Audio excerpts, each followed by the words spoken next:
Bible Story。耶穌嚟到加利利嘅迦拿，就係佢之前將水變成酒嘅地方。有個大臣佢個仔喺迦百農病咗，知道耶穌嚟咗就趕嚟揾佢。大臣懇求耶穌講：先生，請你去迦百農醫治我病重嘅仔。耶穌對佢講：若果唔見到神奇事，你哋總係唔信。大臣講：先生，請你喺我個仔死之前過去醫治佢。耶穌講：你可以返去，你個仔冇事啦。大臣相信耶穌嘅說話，就起身返去。大臣喺路上，僕人跑過嚟話佢知，你個仔冇事啦。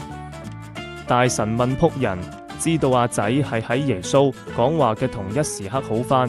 最後佢同全家都信咗耶穌。Thanks for watching.